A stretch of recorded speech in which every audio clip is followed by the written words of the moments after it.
Eu suspeito que vocês têm várias palavras para descrever o que vocês sentem vendo o que políticos estão falando agora em ano eleitoral e o que muita gente está pedindo desses políticos. Eu imagino que são palavras como desespero, medo, raiva, frustração, ou aquela sensação genericamente de mas como é que a gente... Meu Deus, olha isso, não tem o menor jeito disso aqui... Socorro. Esse vídeo aqui é para te explicar como que isso aconteceu, como a gente pode mudar isso e te mostrar que isso já está, em parte, mudando. Mas vai demorar um pouco.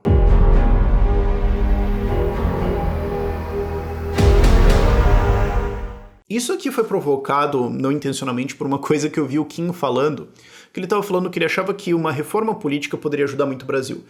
Ele achava isso antes dele ser eleito. E agora a convicção dele é que não adianta mudar, fazer uma reforma política, o problema está no eleitor. E eu concordo com ele, eu acho que quase todos de vocês que estão assistindo isso concordam nisso também. O que eu quero fazer é um vídeo sobre o que é o problema está no eleitor, quais são eles, algumas coisas para a gente começar a visualizar e começar a entender como é que a gente chegou com essa mentalidade estatista no Brasil, seja de esquerda, de direita ou simplesmente estatista freestyle, porque existe muito, inclusive gente que oscila de direita para esquerda e só quer um estado grande, alguma coisa assim. E para você entender como isso está mudando e como a gente pode atuar para mudar nisso aí. Um dos insights mais libertadores que eu tive na minha vida, eu acho que foi assim, top 3 lições mais importantes que eu aprendi na minha vida. Foi quando eu estava cursando psicologia na Universidade Federal do Paraná e dentro de análise do comportamento, eu aprendi uma coisa que é o seguinte: as pessoas são, em grande parte, um produto do ambiente delas. Se elas são criadas num ambiente com certas ideias, com certos estímulos, se certas ferramentas, ideias ou coisas estão sendo colocadas nessa pessoa, o que ela tem para viver a vida é isso. Então, quando ela encontrar outros problemas, ela vai olhar para a caixa de ferramentas que ela tem, ver o que ela tem ali, o que foi dado para ela, ou em muitos casos o que não foi dado, e ela vai responder com isso. E muitas vezes ela não vai ter aprendido lições que a gente gostaria que fossem básicas, mas não são.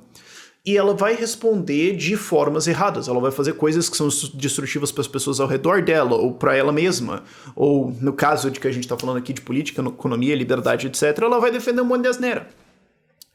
Mas não é canalice, maldade, etc. É um produto do sistema, um produto de o que é o Brasil.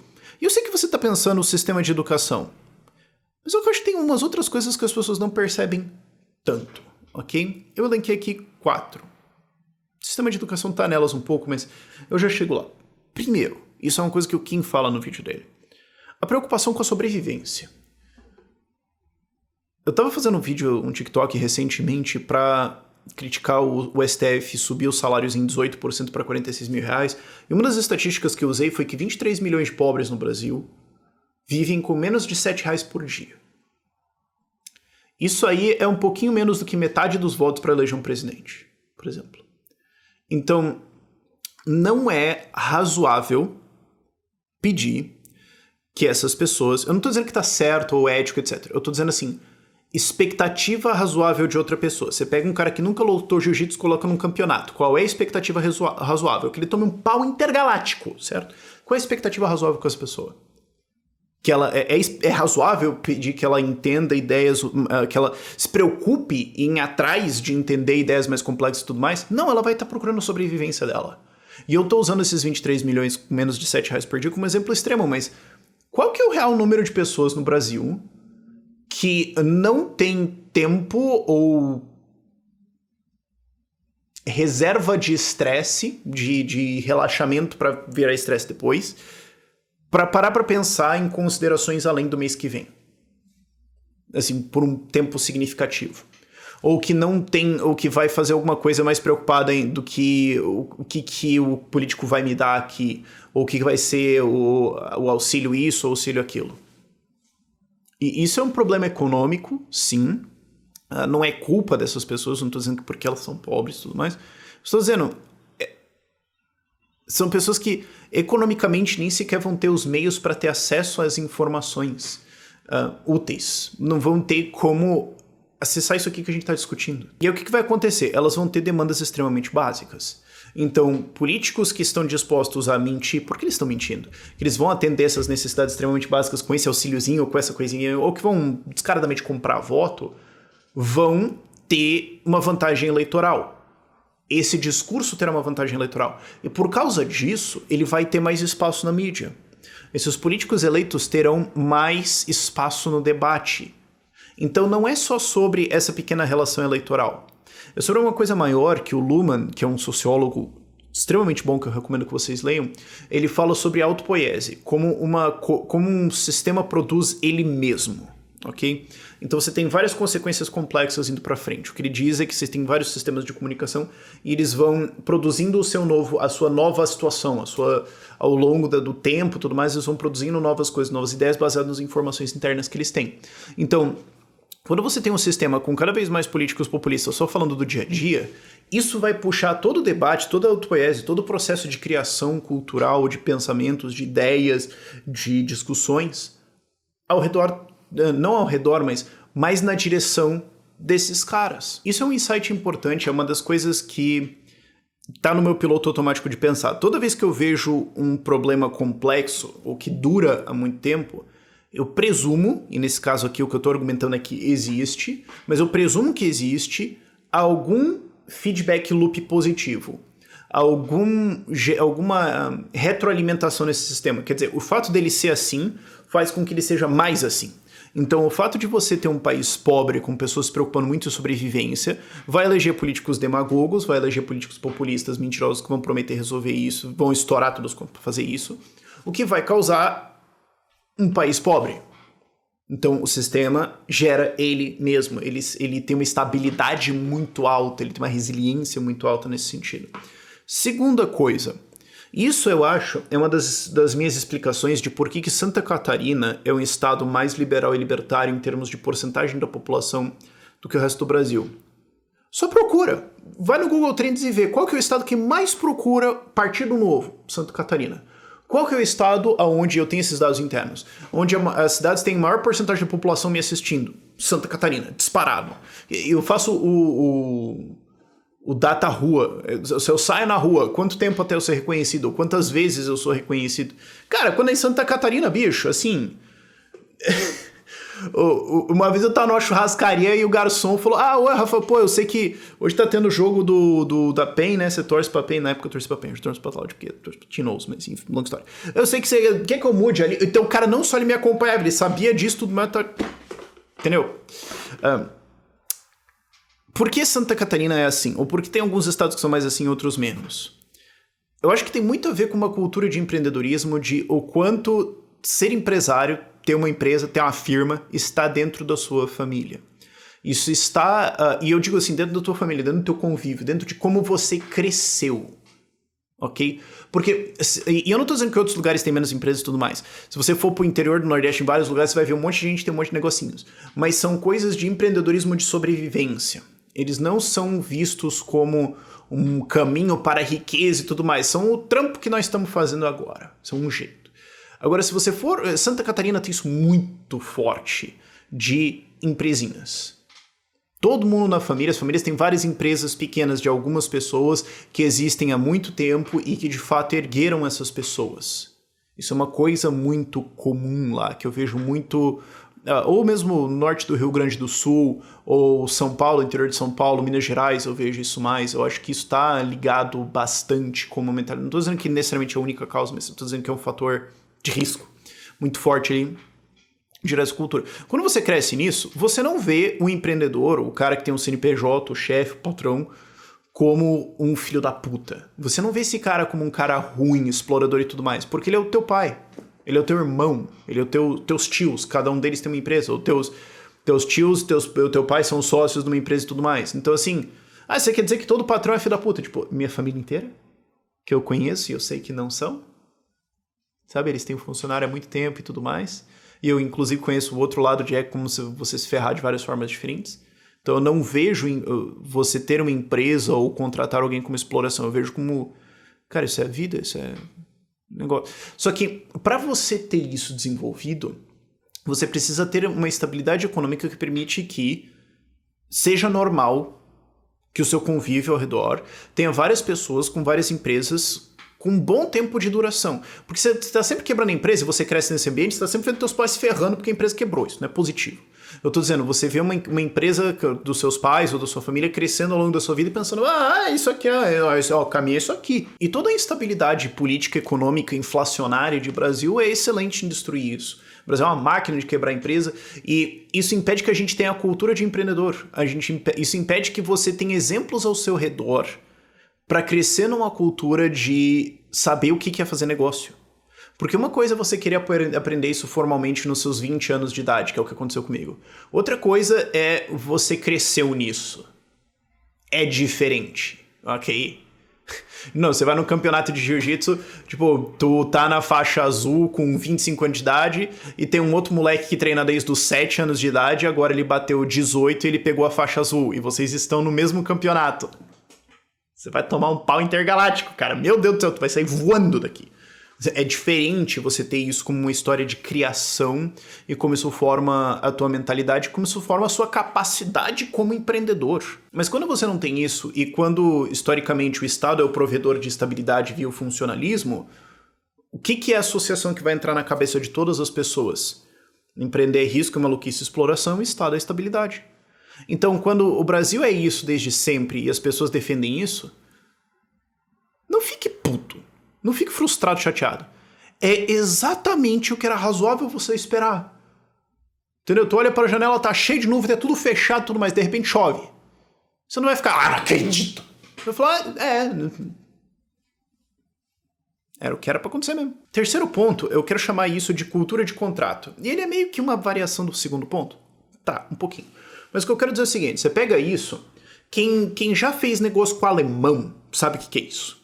Quem já fez negócio com um país que tem cultura de contrato muito forte, sabe o que é isso? Cultura de contrato, tá escrito, vai ter que cumprir, pontualidade, rigor, o que tá falado, o que foi feito, vai ter que ser honrado agora, porque isso tem um histórico. Então você vai ser conhecido nesse mercado como o cara que desrespeitou um contrato ou alguma coisa assim. Essas coisas são importantes. Agora sim, num país que contrato é piada, como é que a gente vai desenvolver essa cultura de contrato? No país onde o jeito de ganhar as coisas é chorar pro Estado, ou é quebrar um contrato, ou é só entrar no Estado e depois mandar nos outros, num país onde você cresce vendo as pessoas que dão certo estarem junto com o Estado e não fazerem parte dessa cultura de contrato, é óbvio que essa noção não vai existir. E cultura de contrato é uma coisa muito boa para gestão, para rodar um negócio direito. Porque assim, uma coisa também... A gente é libertário, ok, a gente vive falando culpa do Estado e tal, o Estado fode a gente e tudo mais. Mas assim, um monte de empresa quebra porque a galera simplesmente é ruim gerindo o negócio. Os caras não fizeram o trabalho desse jeito. Isso acontece bastante, tá? Não é sempre culpa do Estado quando uma empresa quebra. E a gente vê isso muito de gente que, inclusive, é ruim e joga a culpa no Estado. E às vezes eu acho que fica uma muleta meio idiota. Mas acontece. O ponto é, em parte tá, elas não tiveram essa habilidade, mas em parte também, quem deu pra elas? Elas estão numa cultura que trouxe isso. Então aí quando você tem isso, e gente quebrando o tempo todo, ninguém cresce, você não tem as pessoas que são referências, não só pra, tipo, dar aquela palestra assim e tudo mais, mas pra você conviver no dia a dia, sendo da tua família, sendo dos teus amigos e tudo mais, pra você puxar essas coisas, o nível de gestão e empreendedorismo, de qualidade do país vai cair, que não está disponível na cultura. É como se eu falasse, de novo exemplo de jiu-jitsu, você tem um país que nunca praticou jiu-jitsu, e daí tem uma academia com 6 caras treinando lá. O Brasil vai conseguir produzir atletas melhores. Por quê? Porque a gente simplesmente tem mais exemplos históricos em cima de vocês. A probabilidade de uma sala de 10 caras num país que nunca praticou isso produzir um campeão mundial é isso aqui. E quarto, e não que seja a última coisa que causa isso tudo, mas são uns 4 coisas que eu resolvi elencar aqui por nenhum motivo muito em particular, isso causa uma recursividade ao ponto de que as pessoas são criadas nesse ambiente e elas começam a replicar essas ideias. Volta àquilo que eu falei da autopoiese. Então... eu sei que você estava pensando assim, mas Rafael, educação. Eu quero entrar nisso. Para pensar que os professores foram criados nesse ambiente. Então sim, você tem professor comunista, canalha, que defende genocídio mesmo, que acha que Stalin matou foi pouco. Esses caras existem. Agora, a vasta maior parte dos professores está simplesmente repetindo o que veio para eles. O que eles viveram. O que eles viram. O que eles viveram e viram? Eles viram uma cultura, uma vida onde se você empreender, tu vai crescer e tudo mais, vai voar, e o negócio é capitalismo mesmo, ou eles cresceram, né? Quem é professor hoje muito largamente falando, 25 a 50 anos de idade. Ele cresceu num ambiente onde fazer negócio é o futuro, ou aonde o Estado, onde entrar no Estado e pedir tudo mais, e intervenção política, e ser funcionário público, etc., onde isso aqui dá certo. Qual ambiente que ele cresceu? Os pais dele, que criaram ele, que botaram uma cultura na cabeça dele, eles cresceram em que ambiente? Eles cresceram num ambiente de instabilidade econômica e política, de inflação para todo lado, de todo mundo se ferrando, todo mundo tendo que dar um jeito, e só tava certinho quem tava recebendo do Estado. O que é razoável esperar que esse professor ensine na sala de aula? Então, assim, eu sei que a gente bate no sistema de educação bastante, e boa parte ele merece mesmo, mas muitos professores simplesmente estão repetindo o que chegou neles. Eu lembro que eu falei isso, por exemplo, no meu vídeo de 1929, ou no vídeo da Standard Oil, que a galera sempre fala, porque a Standard Oil foi um caso de monopólio, porque ela virou um monopólio gigantesco. E daí você pergunta, cara, o que você checou sobre isso? Eu aprendi na escola. E o professor que ensinou isso? Ele aprendeu na escola. E o professor que ensinou isso pra ele? Ninguém checou as fontes originais. Ninguém checou o que realmente aconteceu. O que aconteceu foi que alguma narrativa errada foi colocada 100 anos atrás, crise de 29 foi quase 100 anos atrás, ou sobre o Standard Oil, sobre várias coisas de capitalismo e tudo mais, e depois ela entrou na escola e ela foi sendo repetida, ao ponto em que você tá umas 3 ou 4 gerações de distância da pessoa que primeiro inventou essa informação errada. E ninguém vai checar, porque assim, ninguém checa essas coisas. Geralmente alguém tem que chegar na sua cara com alguma informação, e no momento em que você está aberto a essas informações, ele tem que chegar com alguma informação que simplesmente não encaixa com o que você acha que é o mundo, ao ponto em que você dá 2 passos para trás e fala, peraí,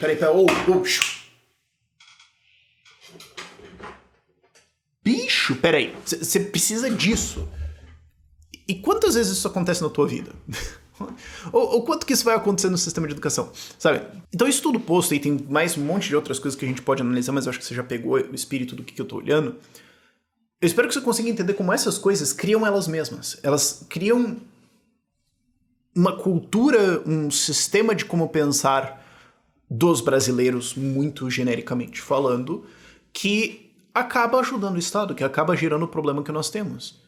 O que também não é nenhuma gigantesca surpresa que pessoas criadas num ambiente, quando vão criar um novo ambiente, criam uma coisa que é muito parecida do que o lugar que elas foram criadas. Sabe? Uau! Meu Deus, sabedorias foda. Grande momento da filosofia aqui, sabe? Mas eu acho que é bom formalizar isso aqui.